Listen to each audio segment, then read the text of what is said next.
Today we're going to talk about what is safe to use when cleaning the clutch in your ONYX racing rear hub. You'll want to have one of our Sprag bath assemblies, a sonic cleaner, or simply a glass or metal container for this. The degreasers used should be an alcohol base, something like acetone or mineral spirits. You want to avoid certain blends of spirits or citrus degreasers as they leave behind a residue and do not thoroughly clean the clutches. We'll show you a good way to compare these two to see if it's safe to use. A quick way to tell if the cleaner you have would be appropriate is to check the color. Gentle blend spirits or citrus degreasers will appear foggy or non-transparent. Clean mineral spirits, acetone, or similar will be completely transparent. Mineral spirits and acetone are the preferred cleaners for the clutch mechanism in the ONYX hub. They're available at most local hardware stores. Be sure when using these that you're using eye protection and in a well-ventilated area. Under no circumstances should the cleaners be consumed or left open and unattended around children.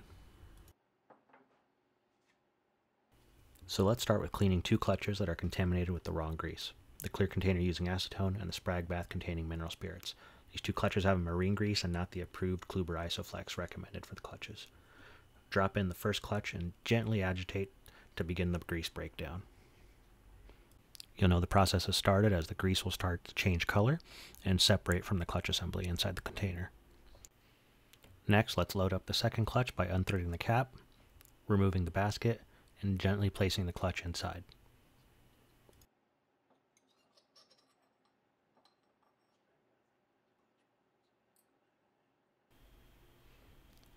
Reassemble the clutch bath halfway filled with mineral spirits, and go ahead and seal up the cap.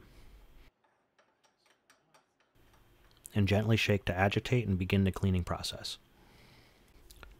We're going to come back to the acetone container and give it a gentle swirl to make sure that the grease is breaking down and separating from the clutch. You want to do this periodically while the acetone goes to work.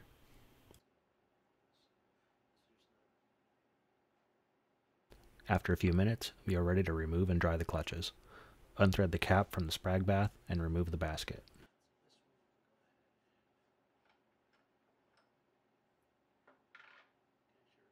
You'll notice the bottom has holes to allow for draining of the cleaner and other debris.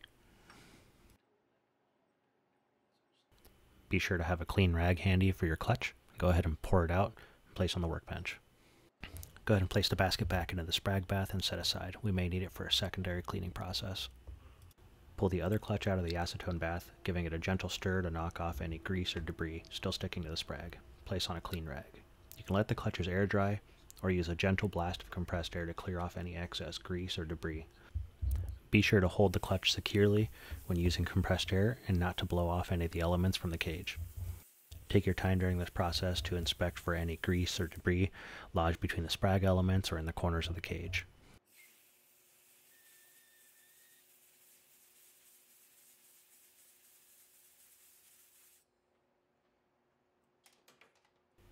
In some cases, you'll still notice some dirt, debris, and grease caught on the clutch. If that's the case, we're going to repeat the cleaning cycle until all of it is removed. Go ahead and put your clutches back into the acetone bath or the mineral spirit. Take your time to repeat these cycles until the clutches are free of grease or debris.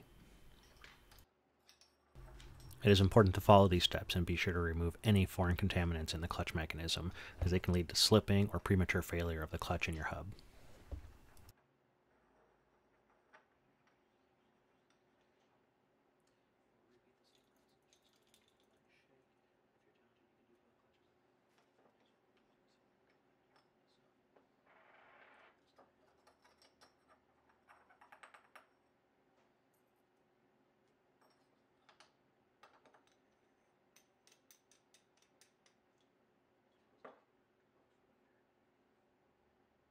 Once you've repeated the cleaning cycle the necessary amount of times, go ahead and air dry or blow off your clutches. Inspect for any dirt and debris. Otherwise, you're ready to re-grease and assemble into your hub.